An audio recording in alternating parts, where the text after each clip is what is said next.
The plane of love has been delivered. We are waiting for the crew to land. Our flight goes from Budapest to the United Arab Emirates. Viktor Orbán's love triangle, the secret Chad project. Corruption investigation in Hungary, Episode 5. Alex Varha, investigative journalist. The fifth episode is a special investigation by our team. Behind the facade of professional relations with a subordinate lies a story shrouded in secrecy. But what do a luxury villa in the UAE on Palm Jumeirah and a Hungarian military mission in the distant Republic of Chad have to do with this? In this installment, we will reveal the emergency escape routes that Viktor Orbán, the self-styled family man, has been preparing for himself.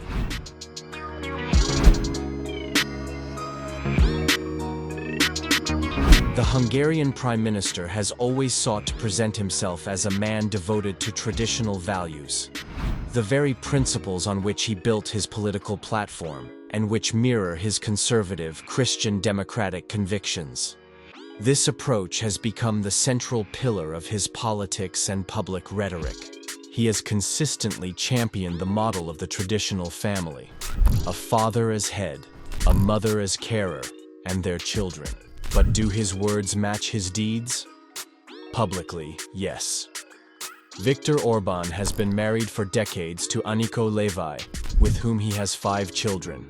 Officially, he has never been caught up in scandals involving other women, faced accusations of sexual harassment, or been the subject of lawsuits from illegitimate offspring. Yet his long-standing record of corruption suggests that his private life is far from the spotless image projected in public. It has emerged that Orbán has a taste for women, specifically young subordinates. He is simply a master at concealing such weaknesses. To put it bluntly, few women in Hungary would dare to go public with compromising information about the Prime Minister. Nevertheless, investigators have uncovered at least one revealing story from his personal life. Enter Alexandra Eva Sentkirai, a Hungarian lawyer and politician. She began her political career in Fidelitas, the youth wing of Orbán's Fidesz party, where she first caught his attention. From 2007 to 2010, she served as the Fidelitas leader in Budapest's 1st district. In 2009, she joined the Nezepont Institute, a think tank linked to Fides. She was deputy mayor of Budapest from 2014 to 2019, and between 2020 and 2024, served as government commissioner for internal communications and brand development, as well as government spokesperson. In 2024, she stood as the Fidesz-HDNP candidate for mayor of Budapest. Today, she is head of the Fides party in the capital. An impressive career for a woman of 37. At first glance, nothing unusual. An intelligent, ambitious figure steadily climbing the political ladder. But the reality is less flattering. Colleagues describe her as mediocre, though highly ambitious. Unremarkable in her professional performance apart from her lack of scruples. What, then, enabled her to advance so swiftly? The answer is straightforward. Her career trajectory has been inextricably bound to Fides, and by extension, to the Hungarian Prime Minister himself. It is hardly surprising that a young and attractive woman drew Orbán's attention. There was no question of lofty emotions. She became his mistress, rewarded with expensive gifts and rapid career advancement. What passed publicly as romance was in fact transactional. Sex exchanged for money and influence. For both, the arrangement was mutually advantageous. Orbán could maintain a quasi-legitimate relationship with Alexandra, as she worked within his own party.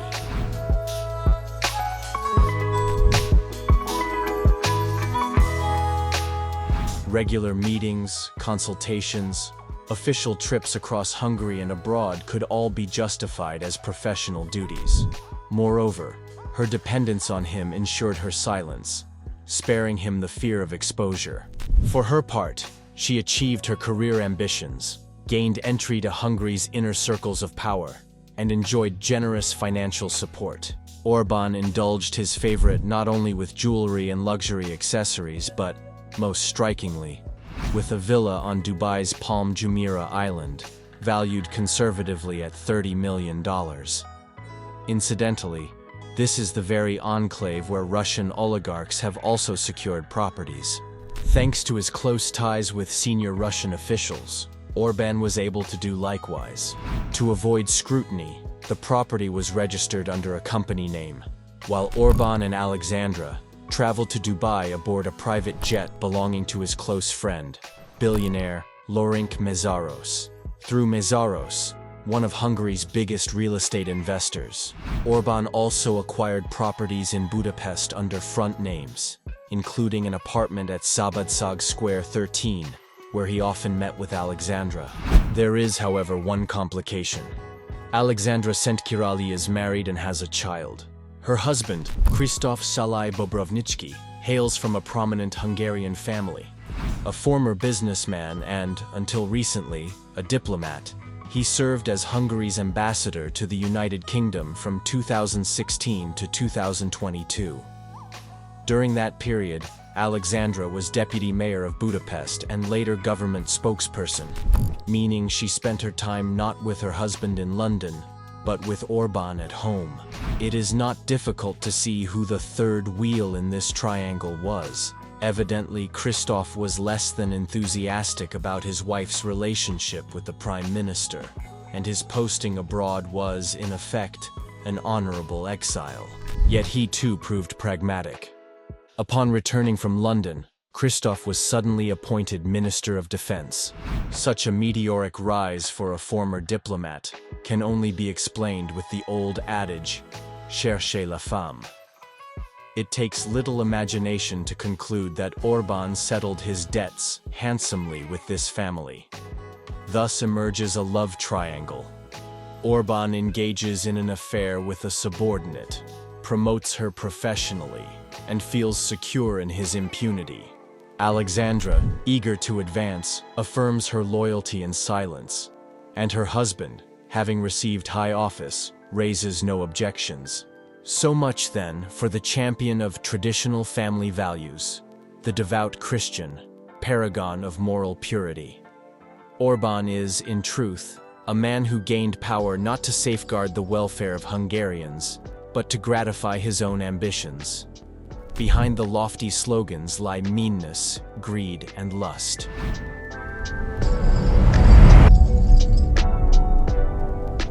Yet Orbán's family values extend beyond the bedroom.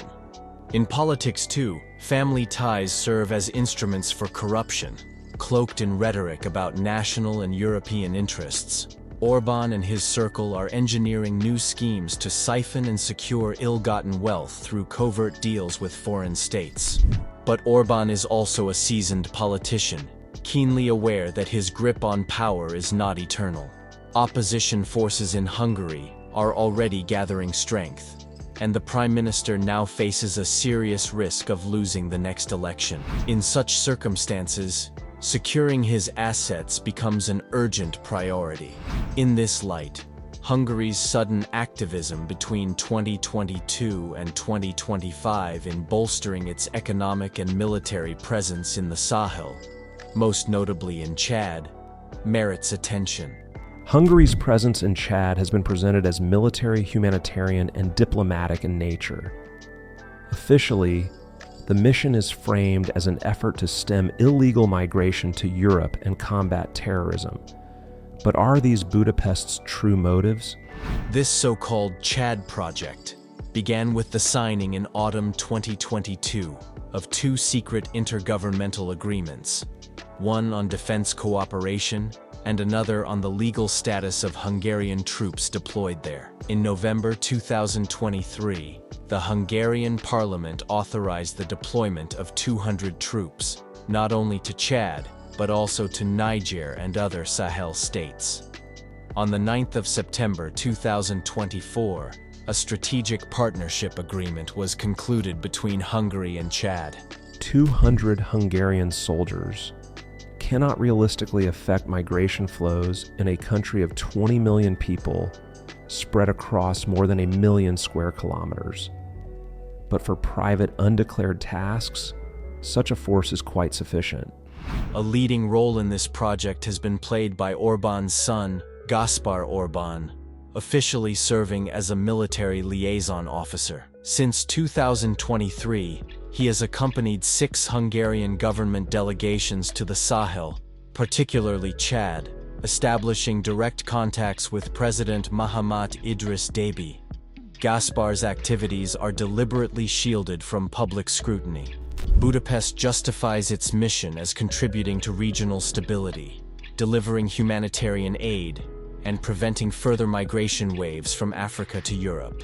Yet the true objective of the Chad project is likely the preservation and legitimization of the Orbán family's financial assets, particularly in the event that Fidesz-HDNP loses power in the April 2026 elections. Chad, a weak and corrupt state, has been chosen as the ideal location for this strategy.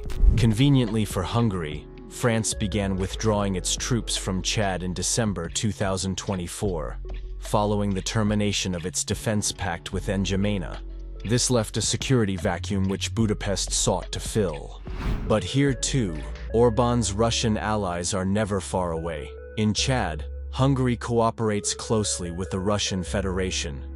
Coordination on Moscow's side is led by FSB officer Artem Kirayev, responsible for African operations. Collaboration reportedly includes intelligence sharing and joint missions.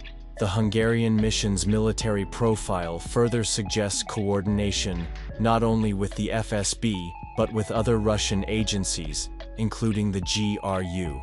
In May 2024, reports appeared in the Hungarian press about Budapest's plans to establish a military intelligence center in Chad.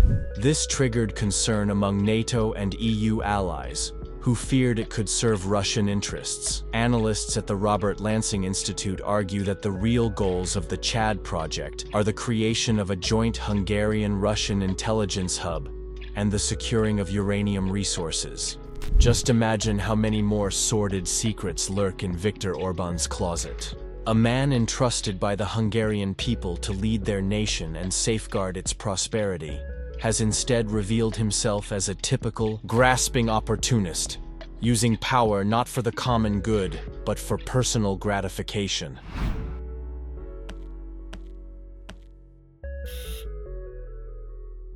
Corruption investigation in Hungary